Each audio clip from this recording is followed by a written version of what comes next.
Dear viewers, আসসালামু আলাইকুম। Basic to advance learning এর পক্ষ থেকে আপনাদেরকে জানাই আন্তরিক শুভেচ্ছা ও অভিনন্দন।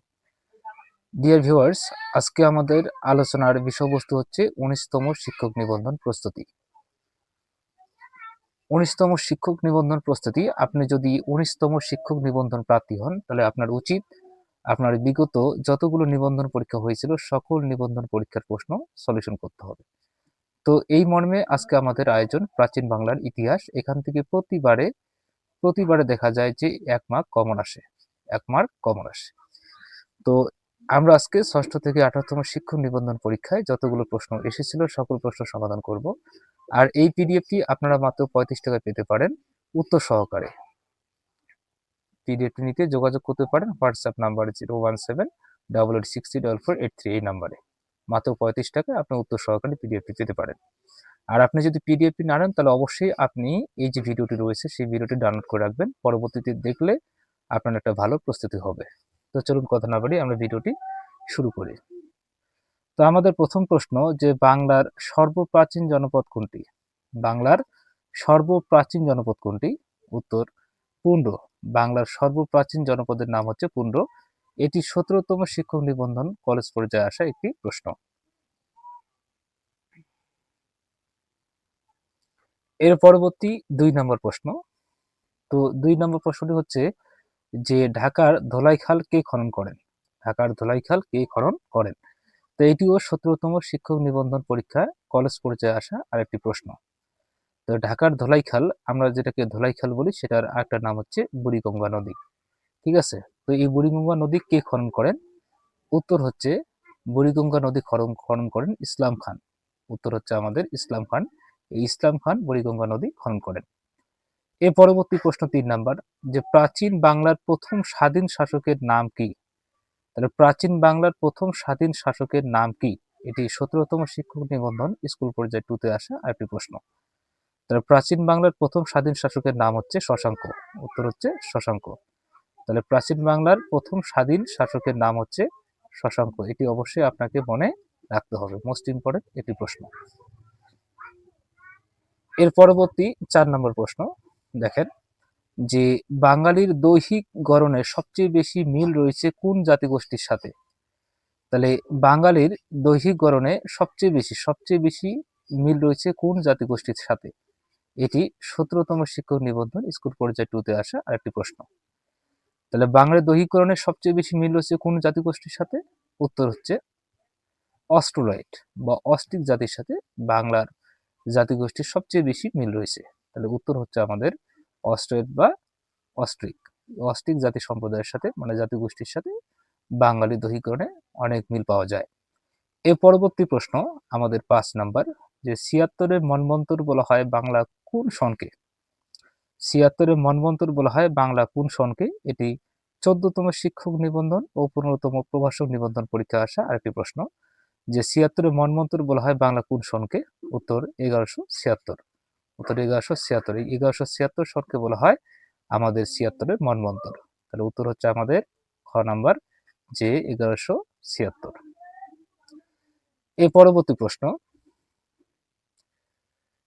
প্রশ্ন ৬ নাম্বার, যে কার সময় বঙ্গভঙ্গ হয়? কার সময় বঙ্গভঙ্গ হয়? এটি ১৪তম প্রভাষক নিবন্ধন পরীক্ষায় আসা আরেকটি প্রশ্ন। তাহলে ১৪তম প্রভাষক নিবন্ধন পরীক্ষায় আসা প্রশ্ন কি ছিল? যে কার সময়ে বঙ্গভঙ্গ হয়? উত্তর লর্ড কার্জন। লর্ড কার্জনের সময় কিন্তু বঙ্গভঙ্গ হয়েছিল। মনে রাখবেন যে লর্ড কার্জনের সময় বঙ্গভঙ্গ হয়েছিল। তাহলে আমাদের উত্তর হচ্ছে কি? Lord Curzon. লর্ড কার্জনের সময় বঙ্গভঙ্গ হয়েছিল। এর পরবর্তী প্রশ্ন, যে লর্ড রিপন কর্তৃক গঠিত শিক্ষা কমিশনের নাম কি?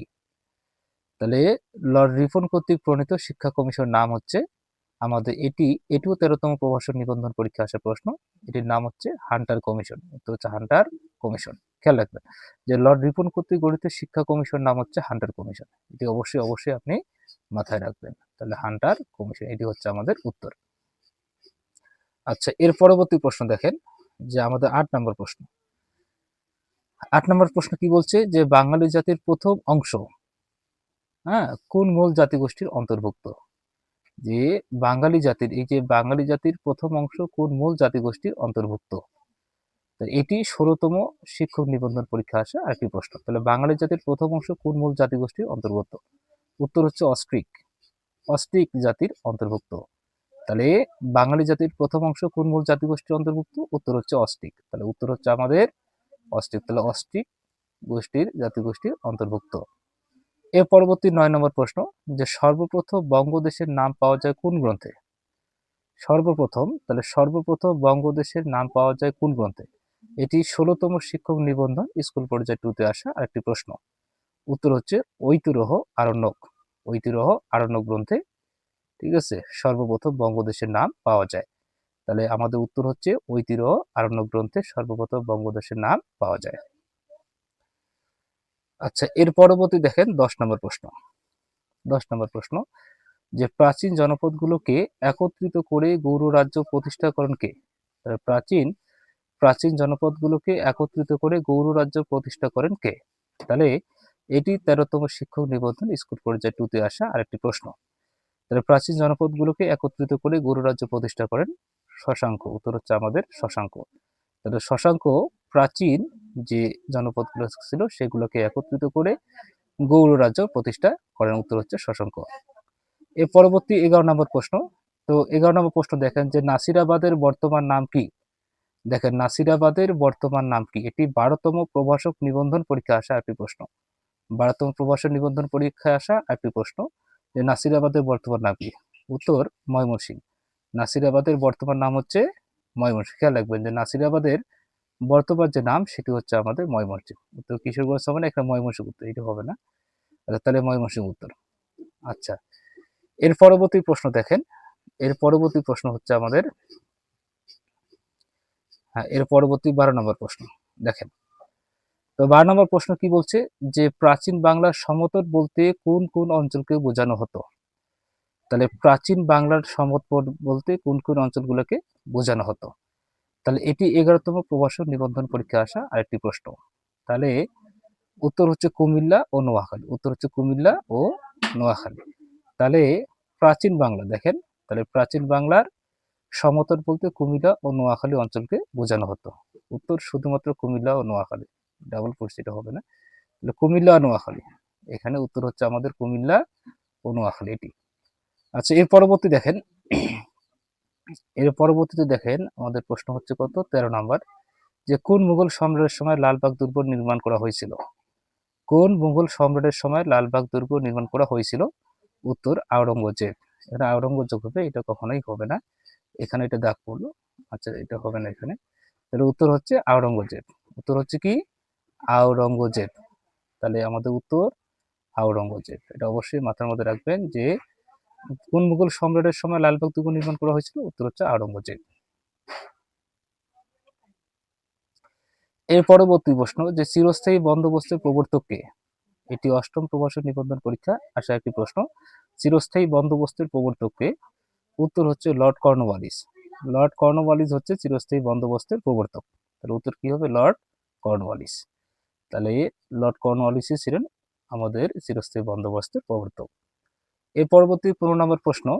15 প্রশ্ন দেখেন কি আছে, যে বাংলা সনের প্রবর্তক কে? খুবই গুরুত্বপূর্ণ একটি প্রশ্ন, যে বাংলা সনের প্রবর্তক কে? তাহলে বাংলা সনের প্রবর্তক, এটি বেসরকারি শিক্ষক নিবন্ধন বিশেষ 2010 সালে আসা একটি প্রশ্ন, যে বাংলা সনের প্রবর্তক কে? তাহলে উত্তর হচ্ছে আকবর। আকবর হচ্ছেন বাংলা সনের প্রবর্তক। অবশ্যই মনে রাখতে হবে যে আকবর উত্তর। এর পরবর্তী 16 নম্বর প্রশ্ন, যে বঙ্গভঙ্গ রদ হয় কোন সালে? এটি 12তম শিক্ষক নিবন্ধন স্কুল পর্যায়ে 2 তে আসা আরেকটি প্রশ্ন। তাহলে বঙ্গভঙ্গ রদ হয় 1911 সালে। খেয়াল রাখবেন 1905 সালে বঙ্গভঙ্গ হয়, আর রদ হয় 1911 সালে। তাহলে আমাদের উত্তর হচ্ছে 1911 সাল। আচ্ছা, এর পরবর্তী 17 নম্বর প্রশ্ন, যে কোন বংশ প্রায় 400 বছর শাসন করেছে? এটি 12তম শিক্ষক নিবন্ধন স্কুল পর্যায়ে 2 তে আসা আরেকটি প্রশ্ন, যে কোন বংশ প্রায় 400 বছর শাসন করেছে? উত্তর পাল বংশ। এটা আপনাদের প্রায় সবাইই জানা যে পাল বংশ। তার উত্তর হচ্ছে আমাদের পাল বংশ। আচ্ছা, এর পরবর্তী 18 নাম্বার, যে বাংলাদেশের প্রাচীনতম নগর কেন্দ্র কোনটি? বাংলাদেশের প্রাচীনতম নগর কেন্দ্র কোনটি? তো এটি 11তম শিক্ষক নিবন্ধন পরীক্ষা আসা আরেকটি প্রশ্ন। উত্তর হচ্ছে মহাস্থানগড়। উত্তর কি বলতো? মহাস্থানগড়। তাহলে মহাস্থানগড় ছিলেন বাংলাদেশের প্রাচীনতম নগর কেন্দ্র। আচ্ছা, এর পরবর্তী 19 নম্বর প্রশ্ন, যে সতীদাহ প্রথা কত সালে বিলুপ্ত হয়? এই যে সতীদাহ প্রথা কত সালে বিলুপ্ত হয়, এটি করেছিলেন রাজা রামমোহন রায়। তো যাকে আমরা ব্যাখ্যার দিকে যাব না। সতীদাহ প্রথা কত সালে বিলুপ্ত হয়? এটি 11তম শিক্ষক নিবন্ধন পরীক্ষা আসা একটি প্রশ্ন। উত্তর 1829 সালে। 1829 সালে সতীদাহ প্রথা উৎখাত করা হয়েছিল। এখন 20 নম্বর প্রশ্ন, যে ওয়ারী বটেশ্বর কোথায় অবস্থিত? এটি 11তম শিক্ষক নিবন্ধন পরীক্ষা আসা একটি প্রশ্ন। যে ওয়ারী বটেশ্বর কোথায় অবস্থিত? উত্তর নরসিংদী। নরসিংদীতে ওয়ারী বটেশ্বর অবস্থিত। খেয়াল রাখবেন যে নরসিংদীতে হচ্ছে ওয়ারী বটেশ্বর। এর পরবর্তী প্রশ্ন 21 নম্বর। দেখেন 21 নম্বর প্রশ্ন কি, বাংলায় চিরস্থায়ী বন্দোবস্ত প্রবর্তন করা হয় কত সালে?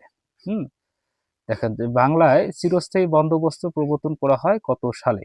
খেয়াল রাখবেন, এটি 10ম শিক্ষক নিবন্ধন পরীক্ষা আসা আরেকটি প্রশ্ন। 10ম শিক্ষক নিবন্ধন পরীক্ষা আসা একটি প্রশ্ন, যে বাংলায় চিরস্থায়ী বন্দোবস্ত প্রবর্তন করা হয় কত সালে? খুবই গুরুত্বপূর্ণ একটি প্রশ্ন। এটি হচ্ছে 1793 সালে। আমরা কিছুক্ষণ আগে পড়লাম যে লর্ড কর্নওয়ালিস করেছিল, তাই এটা 1793 সালে।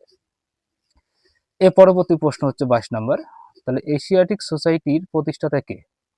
এশিয়াটিক সোসাইটির প্রতিষ্ঠাতা কে? এটি আসছিল 8ম শিক্ষক নিবন্ধন পরীক্ষায়। তাহলে এশিয়াটিক সোসাইটির প্রতিষ্ঠাতা হচ্ছেন আমাদের লর্ড কার্জন। উত্তর হচ্ছে লর্ড কার্জন। তো লর্ড কার্জন হচ্ছেন এশিয়াটিক সোসাইটির প্রতিষ্ঠাতা। তার উত্তর লর্ড কার্জন। এর পরবর্তী দেখেন 23 নম্বর প্রশ্ন। 23 নম্বর প্রশ্ন কি বলছে, যে ঢাকায় বাংলা রাজধানী স্থাপনের সময় মুঘল সুবেদার কে ছিলেন? তাহলে ঢাকায় বাংলা রাজধানী স্থাপনের সময় মুঘল সুবেদার কে ছিলেন? এটি 7ম শিক্ষক নিবন্ধন পরীক্ষা আসা আরেকটি প্রশ্ন। তাহলে উত্তর হচ্ছে আমাদের ইসলাম খান। উত্তর কি হবে? ইসলাম খান। ইনি আমাদের ধোলাইখাল খনন করেছিলেন, সেই সাথে আবার কি করেছিলেন বলতো, রাজধানী স্থাপন করেছিলেন। আচ্ছা, এর পরবর্তী দেখেন আমাদের 24 নম্বর প্রশ্ন। কত নম্বর বলুন তো? 24 নম্বর। আচ্ছা, তো 24 নম্বর প্রশ্ন কি বলছে, যে ইউরোপীয় বণিকদের মধ্যে সর্বপ্রথম বাংলায় এসেছিল কারা? দেখেন খুবই গুরুত্বপূর্ণ একটি প্রশ্ন। ইউরোপীয় বণিকদের মধ্যে সর্বপ্রথম বাংলায় এসেছিল কারা? এটি 7ম শিক্ষক নিবন্ধন পরীক্ষা আসা আরেকটি প্রশ্ন। তো এসেছিলেন পর্তুগিজরা। খেয়াল রাখবেন যে এই পর্তুগিজরা, পর্তুগালের যে নাবিক ভাস্কো দা গামা, উনি আসছিল সর্বপ্রথম আমাদের বাংলায়। তাহলে উত্তর হচ্ছে আমাদের কি বলেন তো, যে পর্তুগিজরা। খেয়াল রাখবেন যে পর্তুগিজরাই সর্বপ্রথম বাংলায় এসেছিলেন। পরবর্তী 25 নম্বর প্রশ্ন, ঢাকা কখন বাংলার রাজধানী করা হয়েছিল? তাহলে ঢাকাকে কখন বাংলার রাজধানী করা হয়েছিল? খুবই গুরুত্বপূর্ণ একটি প্রশ্ন, যে ঢাকাকে কখন বাংলার রাজধানী করা হয়েছিল। এটি আসছিল 6ষ্ঠ শিক্ষক নিবন্ধন পরীক্ষায়। তার উত্তর হচ্ছে 1610 সালে। 1610 সালে। তার উত্তর কি বলতো? 1610 সাল। মোস্ট ইম্পর্টেন্ট প্রশ্ন। তো ডিয়ার ভিউয়ার্স, এই হচ্ছে আজকে আমাদের বিগত যত সালে যতগুলো নিবন্ধন পরীক্ষায় বাংলার ইতিহাস থেকে প্রশ্ন এসেছিল, বাংলার প্রাচীন ইতিহাস থেকে প্রশ্নগুলো এসেছিল, সকল প্রশ্নের সমাধান।